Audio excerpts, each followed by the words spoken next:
YouTube's biggest stars. By way of Cleveland, Ohio, here is Jake, the problem child. Step from Jake Paul, and that is what you call a turning point, folks. Okay, a minute and a half left here in round 5, and Jake's looking for the finish. He's finished. He's hurt. On the run. Jake Paul pulling on here.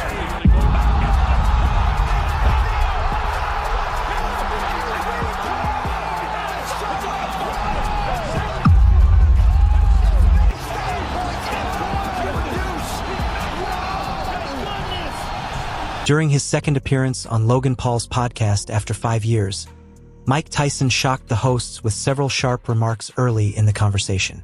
The atmosphere already felt tense from the beginning because Logan appeared dismissive toward his father during the setup of the show.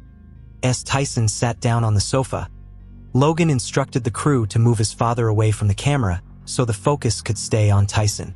The moment immediately created an awkward tone and drew attention because of Logan's direct attitude at the start of the podcast. Hey,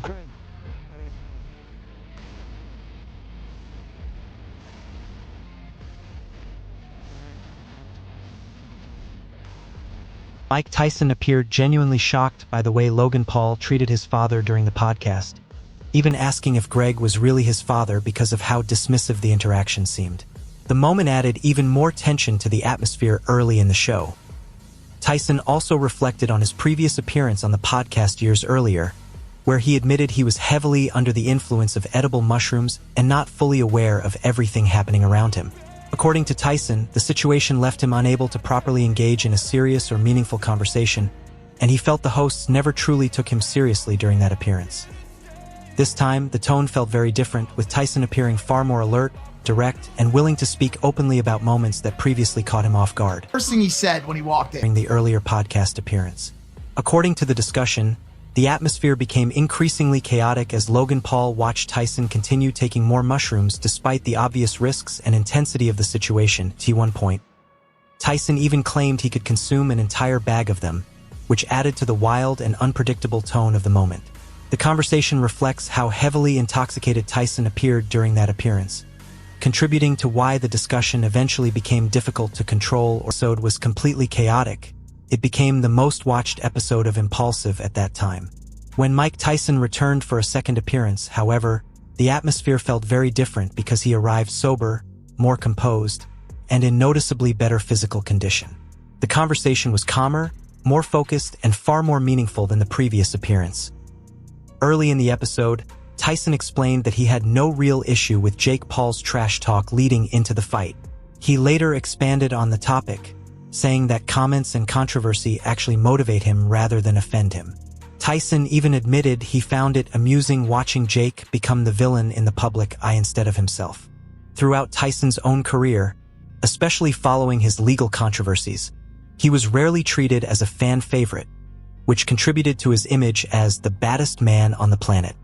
Tyson also explained that at 58 years old, he fully understands how promotion, controversy, and talking generate attention, money, and public interest around a fight. Even while sounding humble and relaxed, he remained very direct and honest. He made it clear that he did not view Jake's comments as disrespectful, but he also acknowledged Jake's punching power and refused to underestimate him as an opponent. When Logan Paul asked Tyson whether he still felt nervous before fights, Tyson admitted that every athlete experiences nerves. However, he explained that he had lived with that feeling throughout his entire career and still found ways to perform under pressure at the highest level. Meanwhile, Logan expressed genuine concern after watching Jake's preparation for the fight up close. He told Tyson that he cared deeply about both him and his brother and wanted Mike to remain safe on fight night. Logan also brought up the constant criticism, booing, and mockery aimed at Jake, arguing that Jake is one of the most hated yet underrated punchers in boxing today. According to Logan, he hopes fans eventually stop dismissing Jake and begin giving him more credit for his abilities inside the ring. This is what it's all about for me, man. I'm a kid from Ohio. New York. Shut New York. Hey, boo yourself. Boo yourself, New York. Hey, New York. New York. New York. You're just like Mike Tyson. You were good 20 years ago.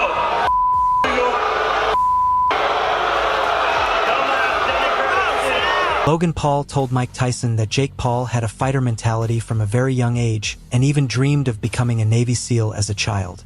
According to Logan, Jake always carried a highly competitive and warrior-like personality long before entering the world of professional boxing.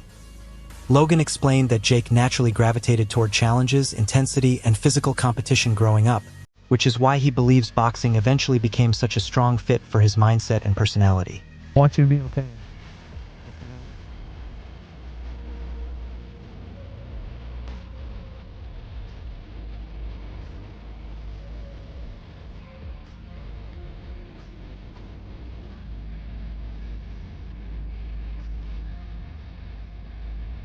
Mike Tyson listened carefully throughout the discussion and admitted that he originally saw Jake Paul as more of a gimmick than a legitimate professional boxer. However, Tyson also explained that once someone steps into the ring, he respects them as a real opponent regardless of public opinion or background. He made it clear that he would never underestimate Jake's boxing abilities, adding that after 58 years of life experience, he has learned that anyone is capable of hurting him, which is why he approaches every opponent with caution. Later in the conversation, Logan Paul continued defending his brother and indirectly brought attention to the significant age difference between Mike and Jake. Tyson eventually appeared irritated by the topic and responded bluntly that if people truly believed he was too old to fight, they should say it directly to his face rather than talk behind his back. The mood shifted afterward when Tyson had a respectful exchange with Jake and Logan's father, Greg Paul. Greg openly admitted he had been a longtime Tyson fan growing up and described the situation as surreal because his son was preparing to fight one of the most legendary figures in boxing history. Greg also confessed that he still felt nervous about the matchup because, in his words, Tyson remained the baddest man on the planet. Tyson then intensified the discussion further by joking that he planned to hurt Jake during the fight. At the same time, he predicted the event could become one of the highest-grossing spectacles in boxing history. When critics dismissed the bout as a gimmick or publicity stunt, Tyson argued that many fighters were simply jealous because they wished they could generate the same level of attention, revenue, and mainstream interest. Tyson also defended Jake's ability to deal with public criticism and hate, explaining that he personally endured far harsher reactions from crowds throughout his own career. According to Tyson, negative attention can actually benefit a fighter because fans continue buying tickets and tuning in, often hoping to see that person lose. If you think I'm too old for this fight, you need to come tell me in my face. If we look at Logan Paul's career in WWE, it is clear that he is no stranger to boos, criticism, and hostile crowd reactions. Much like Jake Paul, Logan has developed a public image where many fans tune in hoping to see him challenged or humbled in front of a large audience. The main difference is that the two brothers operate in different entertainment worlds. Jake faces that reaction within boxing, while Logan experiences it in professional wrestling and mainstream entertainment. Despite that difference, the audience response is often very similar, with both men becoming highly polarizing figures who generate strong reactions wherever they appear.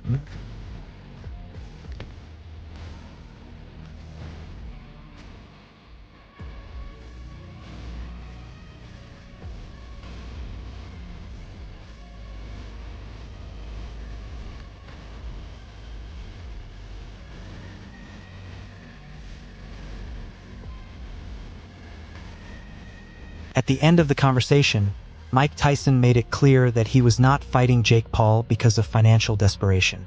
According to Tyson, the reason for returning to the ring was tied more to competition, pride, and keeping his fighting ego alive rather than chasing money. He explained that the purse from the fight would not dramatically change his lifestyle because he already owns a large tobacco and cannabis business outside of boxing. When the discussion shifted toward money and earnings, Tyson sounded extremely confident about his financial position, even while Jake had previously claimed he could make around $40 million from the event. However, the exact amount Tyson would earn for coming out of retirement was never fully confirmed publicly. Overall, Tyson's comments gave the impression that, for him, the fight was more about legacy, adrenaline, and proving he could still compete under the spotlight rather than simply collecting a paycheck.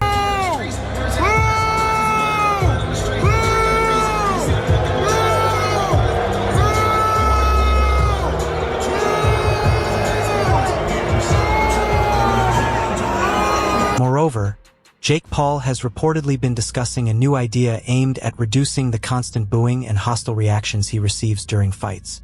According to recent interviews, Jake believes that bringing something unique and unexpected alongside him for future events could completely shift the crowd's energy and silence many of the critics and haters who normally target him during fight nights. Do you got more money than Jake Paul? Well, listen.